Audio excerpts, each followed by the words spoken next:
ক্যাম্পাসের যে অবস্থা, ক্যাম্পাসের বিভিন্ন জায়গায় একবার ৭১ হলে আর একবার শহীদুল্লাহ হলে এখানে মানে তাদের নেতাকর্মীদের উপরে হামলায় সেখানে কিন্তু সেটা এখনো পর্যন্ত করা সম্ভব হয়নি।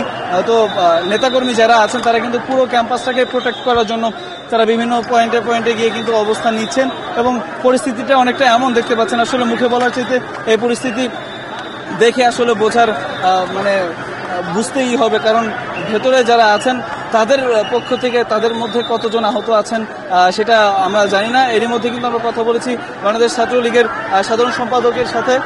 তিনি কিন্তু জানিয়েছেন যে সকালে অতর্কিতভাবে বহিরাগতরা এসে বিজয় ৭১ হলে হামলা চালালে ছাত্রলীগ তাদেরকে মোকাবেলা করেন এবং সেখানে কিন্তু প্রায় ১০০-র উপরে শিক্ষার্থী আহত হয়েছেন, কিন্তু এখন কতজন ঠিক আহত হয়েছে সেটা কিন্তু বলা যাচ্ছে না। আমরা দেখতে পাচ্ছি আইন শৃঙ্খলা রক্ষাকারী বাহিনী এর মধ্যে এখানে এসে কিন্তু অবস্থান নিয়েছেন এবং এই জায়গাটা ঘিরে ফেলেছেন এবং সামনের যে জায়গাটা যেখানে মূল যে ঝামেলাটা যেখানে হচ্ছিল শহীদুল্লাহ হলের যে সামনে, সেইখানে কিন্তু অবস্থান নিয়ে নিয়েছে। এই এলাকাটা কিন্তু সম্পূর্ণরূপে তারা খালি করে দিচ্ছেন আস্তে আস্তে।